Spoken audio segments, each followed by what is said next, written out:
kesäkuuta 1550 tehtyä merkintää. Se on luonnollisesti kirjoitettu ruotsin kielellä ja siinä Kustaa Vaasa myöntää, et fullmakter Henrik Larsson Svöje att handla med de borgare i Rauno tekee päätöksiä, jotka mahdollistaisivat sen, että Helsinki voisi raskaiden säästötoimien jälkeen huolehtia hyvin kaupunkilaisten palveluista ja myös koko kaupungin elinvoimasta. Koko koulu ja ympäri alla en riktigt glad Helsingborgstad. Kaatin soittokunnan iloisten sävelten myötä toivotan teille kaikille iloista Helsinki-päivää.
Ja pystytään niinku kuormaan. Täällä on 7-8 tuntia päällä tällä alueella. Nopeuttoja ei ole siis normaalilla kaupankäynnillä. Se on semmoinen kasvu, joka on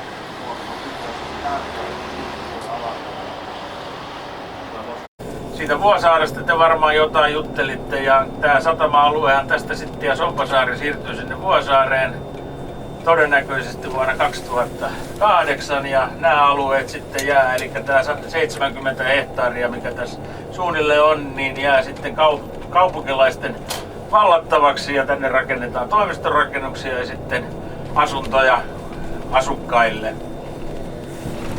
Ja monestihan tietysti tästä Helsingin satamasta puhutaan ja siitä Vuosaaresta, niin joka tapauksessa Helsingin satama on merkittävä tulonlähde Helsingin kaupungille. Eli Helsingin Energian ja Helsingin Veden jälkeen tämä on ehkä 3-5 tulonlähde, että satoja miljoonia markkoja tästä Helsingin kaupungille tuottoja sitten tulee. Periaatteessa nämä autot tulee tähän konttiterminaalin porttialueelle, missä me nyt ollaan, ja kaikki ilmoittautuu tässä, ja tämä konttilogistiikkahan perustuu siihen, että jokaisessa kontissa on 4 kirjainta ja 7 numeroa, eli maailmassa ei ole 2 samanlaista tunnuksella olevaa konttia, ja me tehdään näitä töitä täällä, laivojen lastausta ja purkausta ja palvelua näillä autoille, niin ihan tämän numerosarjan perusteella, ja kaikki perustuu tietotekniikan hallintaan, eli meillä on nämä konttikentät, on tuolla pohjat on tuolla meidän tietokoneella, jokaisessa työkoneessa on tietokone ja sinne tulee sitten näiden meidän kuljettajille se tehtävä, mitä ne tekee.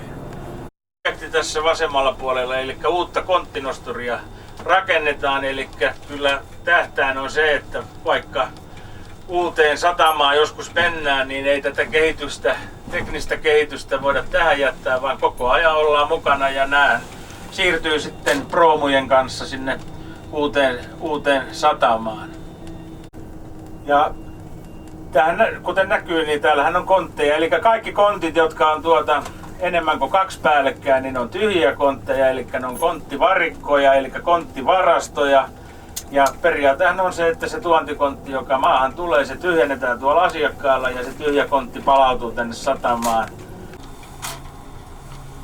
Kuljettajat on kaikki koulutettu ja tässä on tietysti tämmöinen todennäköisesti sitten puretaan. Tuossa noin korkeat ovet, niin tuossa etuvasemmalla, niin se on se meidän huoltohalli ja palolaitos on vähän käynyt kanssa tätä tutkimassa. Se voi olla, että tämä rakennus jää tähän näin, että siihen voi tulla vaikka palokunta vai oliko palomiehiä mukana.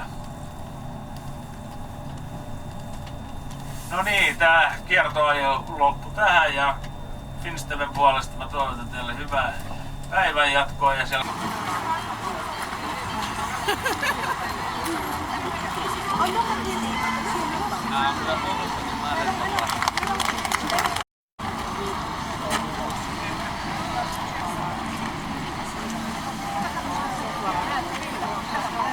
Ei kyllä paha.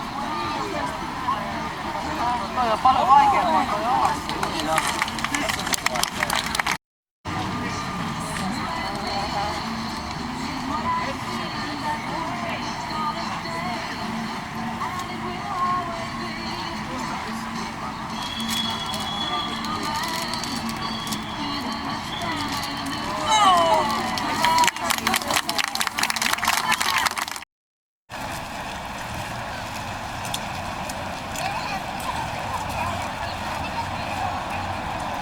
Mä asun 5,5 vuotta Suomessa.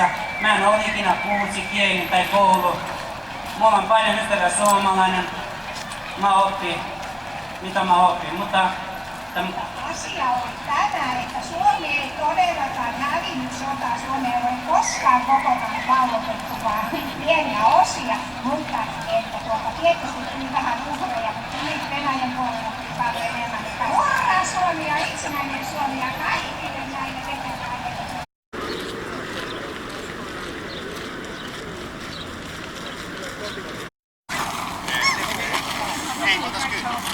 Timo, pyydetään ne muut, jos toi jatkuu toi ruunepeli, niin muutkin käymään tota kautta. Joo. Sä oot tulossa kappeliin. Mä en oo, vaan siinä on kyselytunti 16.30.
Mitä kiinnostaa kaikista kotona?